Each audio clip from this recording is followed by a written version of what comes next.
Praise the Lord. खुदावंद यीशु में आप सबकी सलामती हो।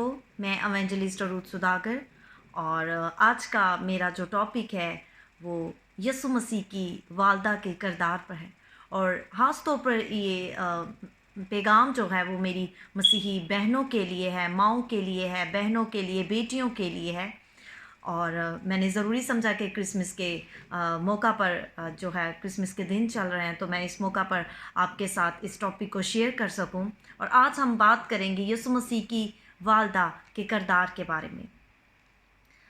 पुराने अहदनामा में हम मरियम का नाम जो है वो मरियम के बारे में पढ़ते हैं, जो मूसा और हारून की बहन थी। और फिर मरियम पहला तवारीख में भी पढ़ते हैं। और जब नए अहदनामा में हम आते हैं तो यीशु मसीह की माँ रोमा की मरियम, यूहन्ना मरकज़ की माँ, बैतनिय्याह की मरियम, यकूब और यूसुस की माँ मरियम मगदलीनी। लेकिन हम यीशु मसीह की वालदा का जो नाम है मरियम, मुकद्दसा मरियम, हम उनके बारे में जो है आज खुदावंद के कलाम में से पढ़ेंगे कि खुदावंद का कलाम मुकद्दसा मरियम के बारे में, यीशु मसीह की वालदा के किरदार के बारे में क्या कहता है।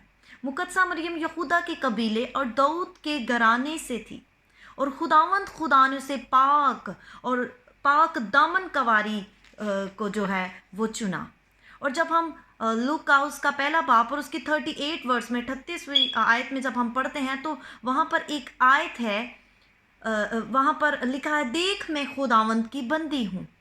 बंदी लफ्ज़ जो है ये फ़ारसी ज़ुबान का लफ्ज़ है जिसका मतलब लौंडी है। ये नौकरानी की अदना शक्ल है।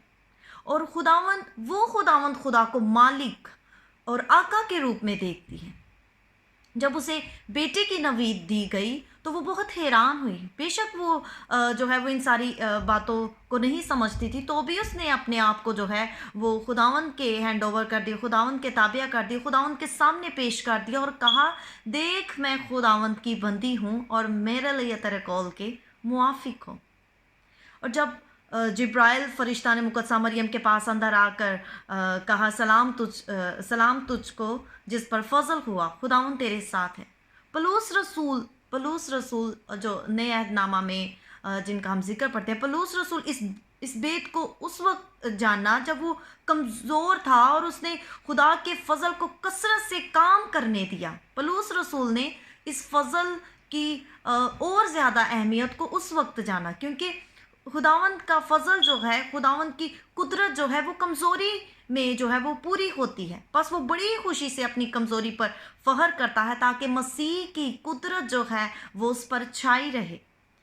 एक कम उम्र और सीधी सादी लड़की क्यों कर ऐसा कह सकती थी कि मेरे लिए तेरे कौल के मुआफिक हो? इसलिए कि पहले वो फजल और सलामती के मतहत हुई। आज मैं और आप और जितनी बहनें जो मुझे वॉच कर रही हैं और बाद में वॉच करेंगी, आज हमें भी खुदावंद को ये कहने की ज़रूरत है कि मेरे लिए तेरे कौल के मुआफिक हो, मैं तेरी बंदी हूँ, मेरे लिए तेरे कौल के मुआफिक हो। जो प्लानिंग्स खुदावंद के हमारी ज़िंदगी में हैं वो हमें बेटी के तौर पर जैसे इस्तेमाल करना चाहता है। अगर आपका रिश्ता बेटी का है, माँ का है, बहन का है, बहू का है, एक औरत होने के नाते जो भी आपका स्टेटस है आपके ख़ानदान में इस वक्त, जो भी है आपका स्टेटस है, तो आपको जब आप अपनी फैमिली के लिए प्रेयर करते हैं, जो काम खुदावंद आपसे लेना चाहता है, जिस मकसद के लिए उसने आपको इस ज़मीन पर भेजा है, जो उसने आपको खिदमत दी है, आपको और मुझे ये कहने की ज़रूरत है कि खुदावंद मेरे लिए तेरे कौल के मुआफिक हो।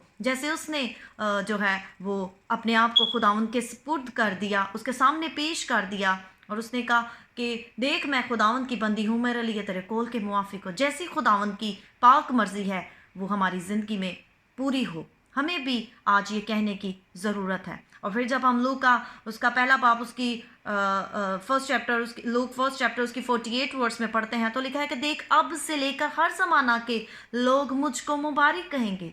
मुकद्दसा मरियम जो है ये कह रही हैं, और मुकद्दसा मरियम की मुबारक हाली का तज़किरा हर ज़माना के लोग करेंगे, इसलिए कि उस कादर ने उसके लिए बड़े बड़े काम किए हैं, वो मुबारक कहलाई, इसलिए वो खुदा के कलाम के मुतहद हो गई।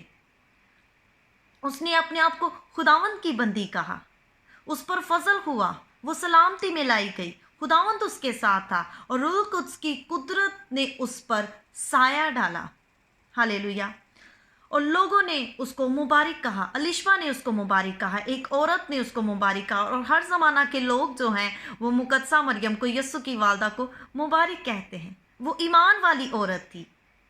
मुकद्दसा मरियम की परवरिश जो है वो एक यहूदी और मजहबी ख़ानदान में हुई। वो यहूदी दस्तूर के सारे रस्म रवाज से आगाह थी, उसे पता था सब कुछ, वो जानती थी। वो बाइबल के जो है बुजुर्ग और उनके ईमान के बारे में भी सब कुछ जानती थी।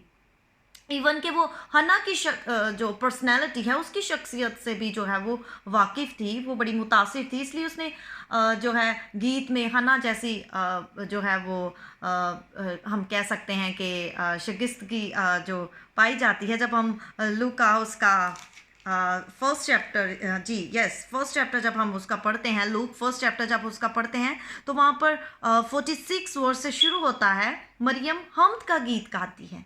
मरियम जो है वो हम्द का गीत गाती है। उसने इसे ईमान का गीत भी कहा जा सकता है। तो ज़करिया जो है वो अपने ईमान में कमज़ोर रहा, लेकिन मुकद्दसा मरियम जो है वो अपने ईमान पर कायम रहकर हम्द का और ईमान का गीत गाती है। आज मुझे और आपको भी जो है खुदावंद ने रूह की नेमतों में से जो नेमत दी है, रेडिकल फेथ, ईमान की मजबूती जो है वो हमें मांगने की ज़रूरत है। और हमें भी अपने आप को जो है वो उसके सपुर्द, उसके हैंड ओवर करने की ज़रूरत है। और यही कहने की ज़रूरत है जब हमारे लिए प्रोफेटिक वर्ड रिलीज़ होते हैं, खुदावंद के लोग जब हमारे लिए प्रेयर करते हैं, और वो वाकई जो खुदावंद के हाथ में हमारे लिए प्रेयर करते हैं, हमें कोई प्रोफेटिक वर्ड हमारे लिए रिलीज़ होते हैं, या कोई हमारे लिए विजन देखता है पाक रूह की हदायत से, तो हमें उस कलाम को रिसीव करने की ज़रूरत है। और ये कहने की ज़रूरत है कि खुदावंद मेरे लिए तेरे कौल के मुआफिक हो, क्योंकि मैं तेरी बनती हूँ। हमें भी ये कहने की ज़रूरत है कि जो कौल खुदा की तरफ से है वो हरगिज़ बेतासीर ना होगा। आपकी और मेरी ज़िंदगी में खुदावंद की मर्ज़ी पूरी। जब हम खुदावंद को ये कहना शुरू कर देते हैं कि खुदावंद मैं तेरी बंदी हूँ, मेरे लिए तेरे कौल के मुआफिक हो, जो कौल तेरी तरफ से वो हरगिज़ बेतासीर ना होगा। जब हम अपनी सिचुएशन पर, ख़ास तौर पर मैं अपनी बहनों को कहना चाहूँगी, जब हम अपनी सिचुएशन पर ज़ोर ज़ोर से उसके कलाम को बोलना शुरू कर देंगे, तो आपकी और मेरी सिचुएशन बदलना शुरू हो जाएगी। हमें यीशु मसीह की वालदा के किरदार के बारे में सीखने की ज़रूरत है, उसको फॉलो भी करने की ज़रूरत है कि किस तरह से वो अपने ईमान में मजबूत थी, वो पाक दामन थी, वो ईमान वाली औरत थी, और उसने अपने आप को खाली कर दिया, उसने अपने आप को अदना किया और खुदावंद के सपुर्द कर दिया, और उसको अपने आका के रूप में लिया। Praise the Lord. खुदावंद आपको और मुझे ऐसा कहने का और ऐसा करने का फजल बख्शे। God bless you all.